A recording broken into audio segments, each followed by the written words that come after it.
Welcome back to another episode of Pinal's People. It's our first episode of 2024. Thank you for joining us at Pinal Central. We're here today at the Casa Grande Alliance, and joining us are several team members of that organization. Could I have you introduce yourselves? Hi, my name is Darrell Williams. I'm the Youth Resilience Program Manager here at Casa Grande Alliance. And I'm the old bald guy, Bob Sjogren, Executive Director. I'm Teresa. I'm the Program Manager for Family. And my name is Katie. I'm the AmeriCorps Program Manager. Awesome. Thank you guys so much, and thank you for joining us today. We're really excited to have you on. And to get started, for our audience members that might not know a whole lot about your organization, can you share a bit about what Casa Grande Alliance is and what it seeks to do? Sure. The Casa Grande Alliance builds stronger youth, families, and communities by delivering programs and by providing access to resources and services. We provide trauma-responsive prevention education programming, youth coalition leadership, treatment and recovery resource navigation.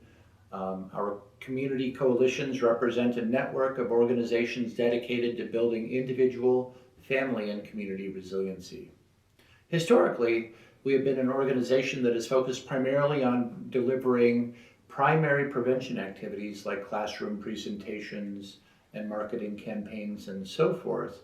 But today, our new focus is resilience.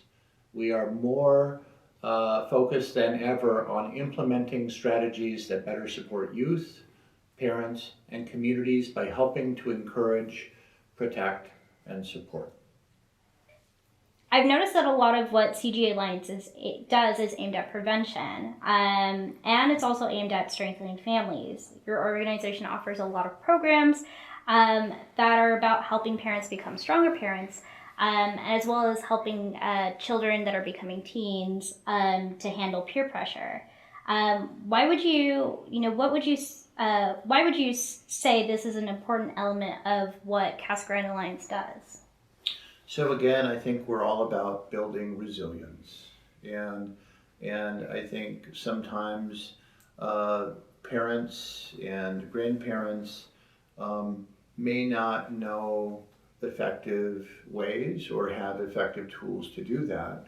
So I think our programming really provides some very basic, no nonsense, helpful information to help parents make better choices when it comes to parenting, helps kids make better choices when it comes to being kids, and that kind of thing. I will also say that I feel like we've taken a more positive and proactive approach to providing services and supports.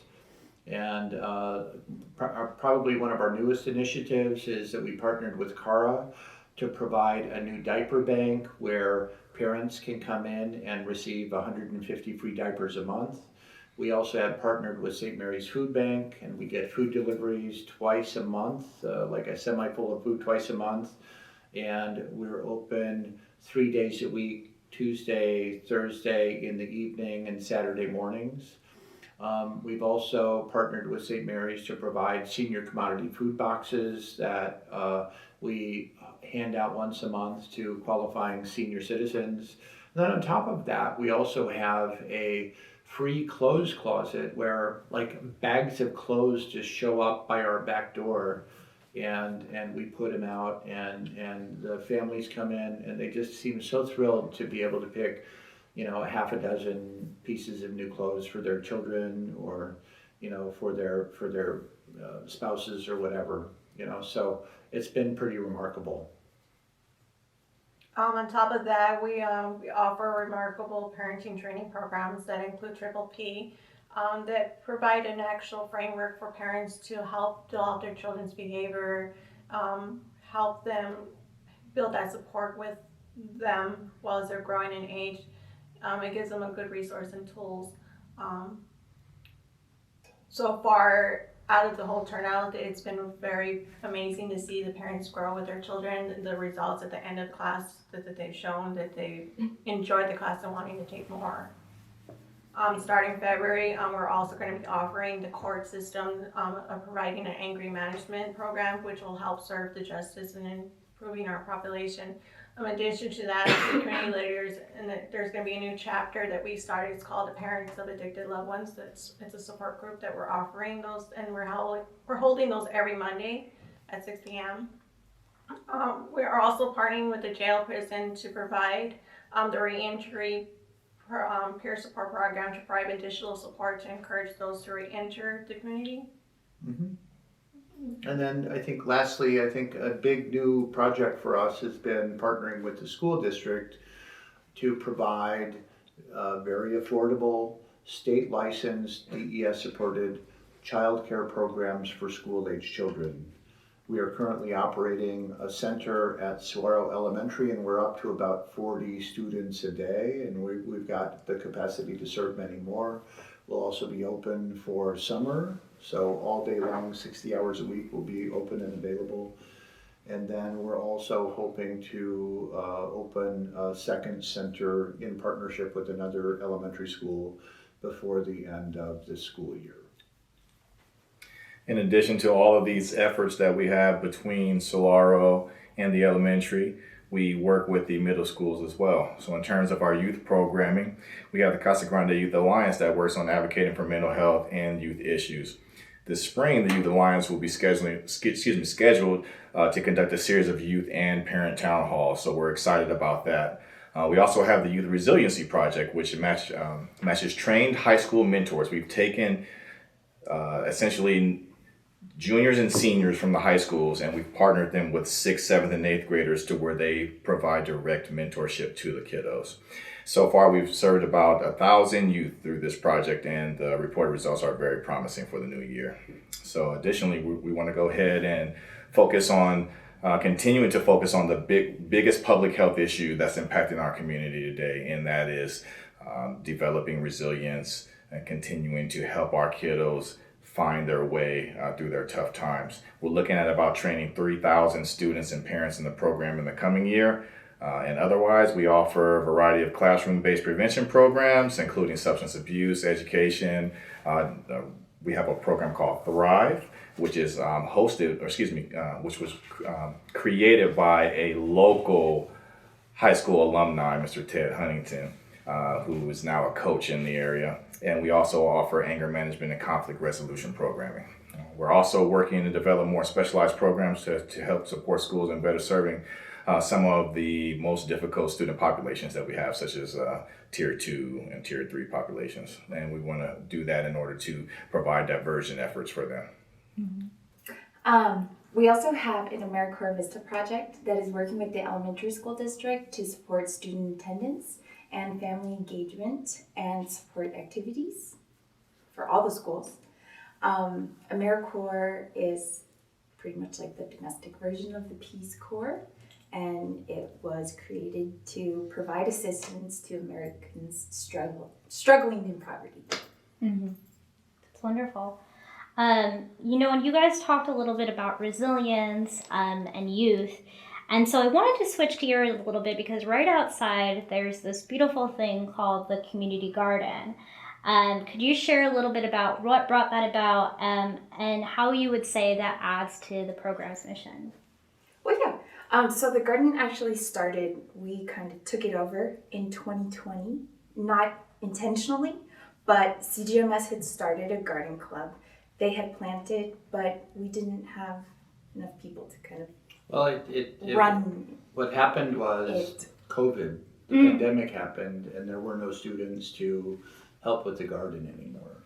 Oh. Yeah. So it just kind of started to die off, but because we were still in office, then we offered CGMS. They decided to, kind of let us take the initiative on it. So as of right now, we have a full garden, which is really nice. We plant, harvest all of it, and then afterwards we give it out, and we either give it to the food pantry, we take it to the women's shelter, we also give it to teachers, students, pretty much anyone in need. But we partnered with Jim Jensen. He's also a part of the U of A Cooperative Extension. And then we've also had AmeriCorps teams that will come down and help with the volunteers for the garden as well. But the garden's amazing for the Alliance because it literally shows growth. Mm-hmm. you can see it firsthand right in front of you. Yeah. So absolutely. it's been really nice. We also get community volunteers, whoever we can get to help, but it's a really good experience. As of right now, we're growing. We have jalapenos, we have banana peppers, butter lettuce, celery, carrots, radishes, kale, broccoli, and onions. Oh man, that's impressive. Yes, and we're planting more, Oh, so man. it'll be great. It's wonderful. Yeah, but it's really fun to always come out and see the garden and just walk around and be a part of it. Mm-hmm. Yeah, absolutely. And kids really get involved with it, so it's Yeah. good. Yeah, absolutely. All right.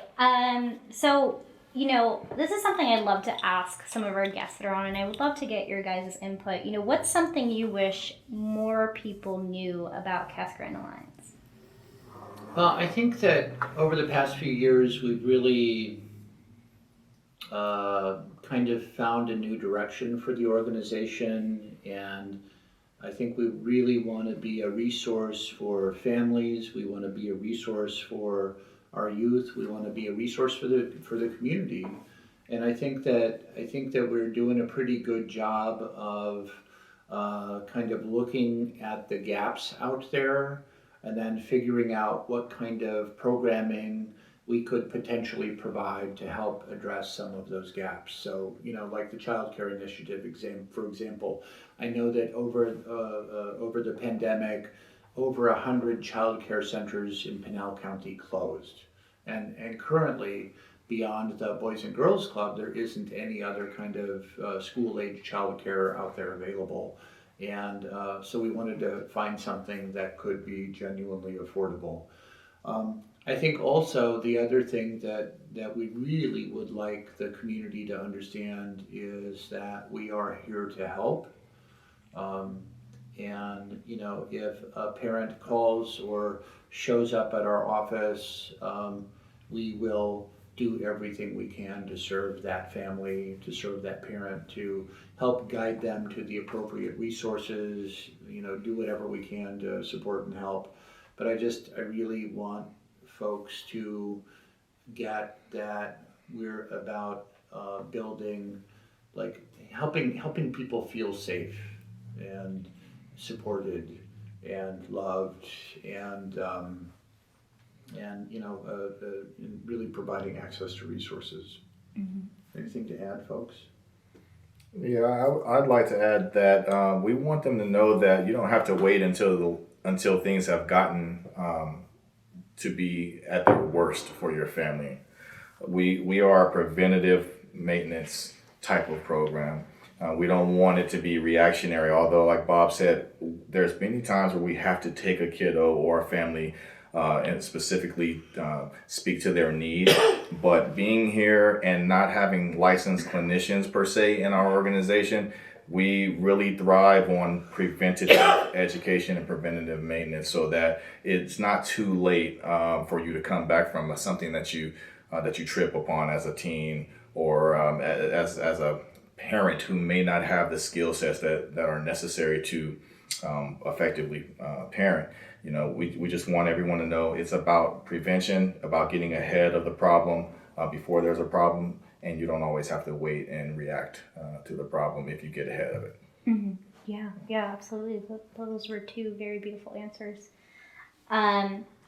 So as you think about everything you all have accomplished so far with Casa Grande Alliance, what do you hope the story of this organization and all its work represents to others when they look back on everything you've put into it? Mm-hmm.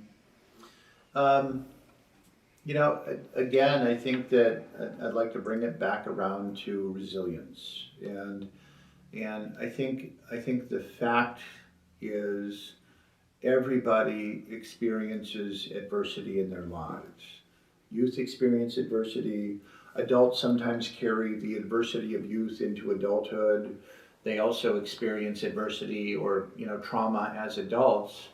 And I think the research would suggest today that that's a pretty common thing across our population, especially in the wake of the pandemic. And I think the other thing to acknowledge there is that it's not so much about focusing on the past, but it's more about focusing on the future. And how can we help kids and parents to bounce back? How can we provide access to resources or training or whatever to really help people move on in their lives and set goals and work to achieve them, and I think that's really more where we're headed. And one of the things that I've done, I spent many years in the classroom and running mentoring projects, and one of the things I've seen a lot is that if you can help students get better report card grades, their parents are happier. Mm-hmm. They're less stressed about it. They're more present. Teachers are happier. And just something small like that has this just amazing ripple effect, not just for the family, but for the school and ultimately for the community. Mm-hmm. So my hope for our community is to really genuinely help families and youth thrive. Yeah, absolutely. That's beautiful. So I have one last question for you folks. If you were to imagine many, many years down the line, there's a future where Casa Grande Alliance has accomplished everything it possibly could in Pinal County, and has really touched the lives as many families and as many children as it can. What does that future look like to you? I think that